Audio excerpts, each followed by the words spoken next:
तो hello guys, Radhe Radhe. आज के इस वीडियो में क्या पढ़ेंगे, बहुत इंपॉर्टेंट क्वेश्चन बहुपद का है जो कि हर बार एग्जाम में पूछता रहता है।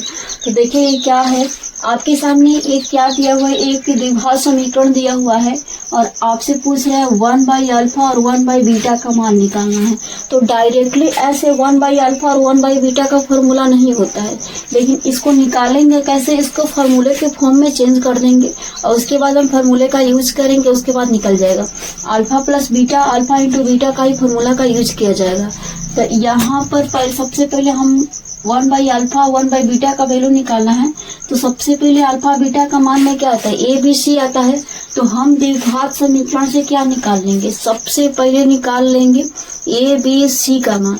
तो चलिए सबसे पहले यहाँ पर लिखते हैं कि x square plus 6x minus 5 बराबर 0। यहाँ पर लिख लीजिए पहले हल, और ये है आपका प्रश्न है, ये प्रश्न है और ये आपका हल है। तो यहाँ पर क्या लिखेंगे, a बराबर, उसके बाद b बराबर और उसके बाद c बराबर, यही निकलना है ना। सबसे पहले ये सवाल हल करने के लिए हमें a b c का मान पता होना चाहिए। तो a b c का मान कैसे निकालेंगे, तो यहाँ पर देखिए एक्स स्क्वायर के साथ क्या अंक है, कुछ नहीं तो एक है। तो a की जगह पर हम ले लेंगे 1। एक्स के साथ जो वैल्यू होता है वो बी का मान होता है, तो बी का वैल्यू हो जाएगा 6 और सी का वैल्यू क्या होगा, सीधा सीधा जो अंक में वो हो जाएगा आपका सी का वैल्यू। तो सी का वैल्यू हो गया माइनस में 5 हो गया। अब यहाँ पर देखिए कि 1/अल्फा 1/बीटा है, तो इसको हम उतार लेंगे कि 1 में अल्फा प्लस 1 में बीटा। अब यहाँ पर ध्यान से समझिए कि इस तरह ये बटा पा के जोड़ आता है ना, कुछ बट्टे में ऐसे बटा पा के जोड़ आता है। तो उसी कंसेप्ट को हम यहाँ पर यूज करेंगे, यह हो जाएगा एलसीएम। अल्फा बीटा का एलसीएम क्या हो जाएगा, अल्फा बीटा हो जाएगा।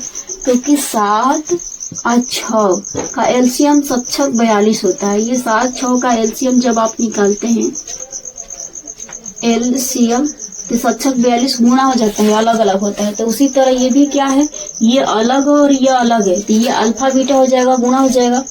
अब यहाँ पर अल्फा से अल्फा कैंसिल, तो यहाँ हो जाएगा बीटा, और बीटा से बीटा ये कैंसिल, तो ये हो जाएगा अल्फा।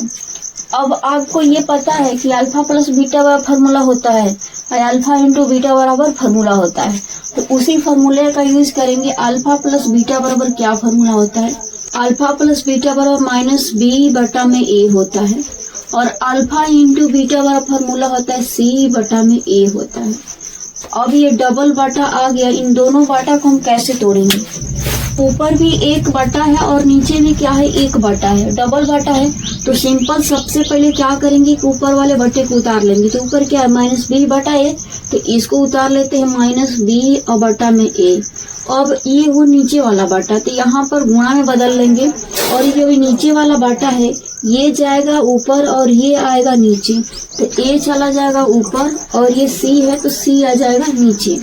तो ए और ए हो गया कैंसिल, कितना आया, माइनस बी बटा में सी आया, यही आया माइनस बी बटा में सी। और ये निकाला गया है, ए बी सी का वैल्यू निकाला गया है।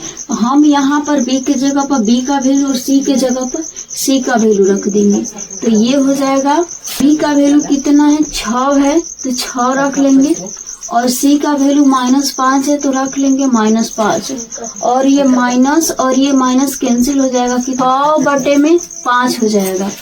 अब हमें ये किसका मान आ गया, 6/5, 1/अल्फा प्लस 1/बीटा का वैल्यू हो गया। अगर इसी तरह आपको कोई बहुपद दिया रहेगा 1 में अल्फा और 1/बीटा का वैल्यू पूछेगा, तो डायरेक्ट 1/अल्फा और 1/बीटा बराबर फार्मूला क्या लगा देंगे, -b/c।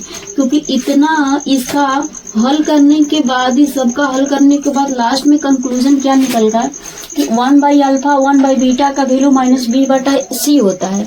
तो उसी तरह हम भी इसमें डायरेक्ट इतना बराबर क्या लिख देंगे, 1 में अल्फा प्लस 1 में बीटा बराबर डायरेक्ट फार्मूला क्या होगा, -b/c हो जाएगा।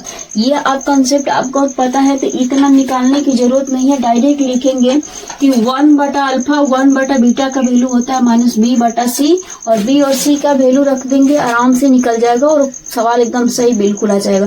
क्योंकि उसी का सोल्व किया हुआ ये किया का है, लास्ट में एक शॉर्टकट फार्मूला निकल के आ गया। तो चलिए तब मिलते हैं एक अगले वीडियो और एक अगले सवाल के कंसेप्ट के साथ, तब तक के लिए राधे राधे।